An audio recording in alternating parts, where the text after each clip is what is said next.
Hey guys, welcome back to Contest Prep University. I'm Joe Klemczewski with Adam Atkinson. We're going to wrap up our series on the contest diet ladder, making sure that you can reach your ultimate success through this whole process by talking about the very top level, which to me would be micronutrition or vitamin intake, supplements, all of those things that you take just to make sure that your diet and your performance is where it should be. So I think this is pretty common. I think a lot of lists I see like this, Adam, do include these at the very top, kind of that last step. And I would say, just from, first of all, the vitamin perspective, I'm a proponent, even though I see a lot of research showing that we need less and less of certain things if you have a higher quality diet. But I still think it makes sense to at least rotate some, not just a multivitamin mineral, but some other things that you may need. It's been very in vogue in the last few years for people to, have their vitamin D levels checked and be deficient. So do you differ in that opinion at all? No, I think it's really good if you have blood work to be able to look at that with a client, especially pre-prep. If they're already low in vitamin D, we know they're naturally probably going to get low through the prep as well. Or if their iron's another big one, I see calcium, magnesium, zinc. I think one of my staples probably still to this day is a multivitamin. I think everyone should take one. I know me and you are both very close to the Core Nutritionals brand, and I suggest that to almost all of my clients as a staple. I like to vary sources, and so I have a handful of vitamin companies I like. I try and stick to the most plant-based organic things we can, because there is some risk.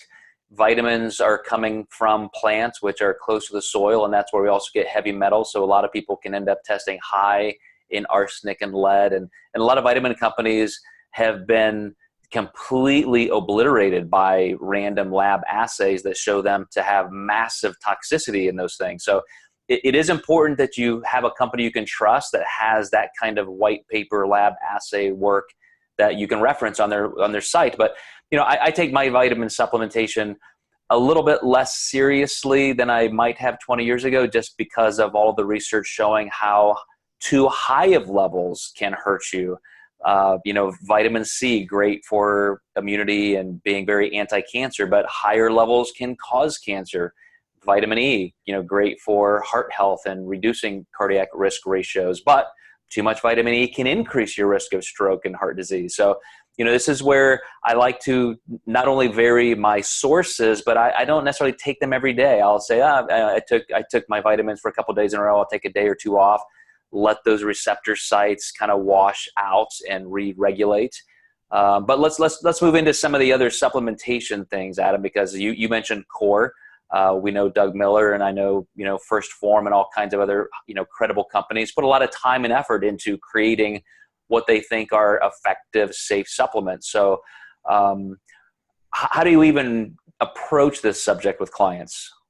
Yeah, usually with symptoms, and I never advertise as a cure, but something to help with that. So let's say they're getting brain fog.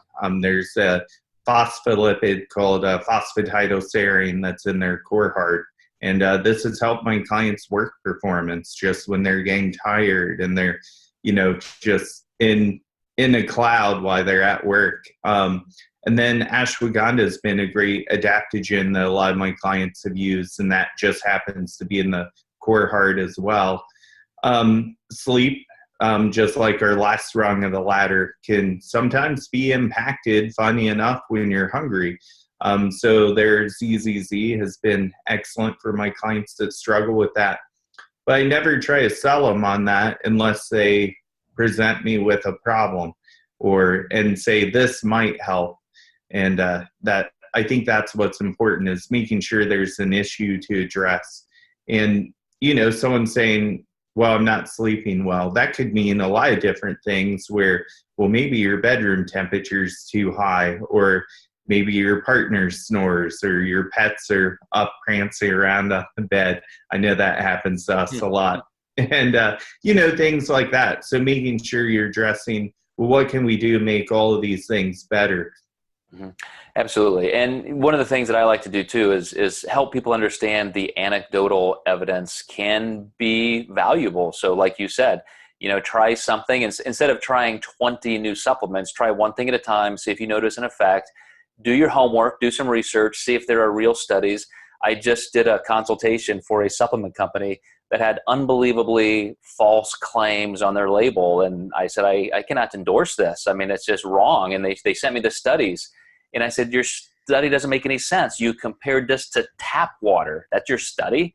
And so, I mean, a lot of people are going to be pushing things toward you with a lot of promise, and that's not where you want to spend your time and money and even risk your health if it's not true. So hope this helps as just at least the top rung of the ladder, guys. We got the whole series behind us now, at least to give you some ideas to make sure you're creating that entire contest prep experience that will lead you to your results. So appreciate your time and effort, Adam, and all this. You're always bringing up some great ideas, so thank you for that.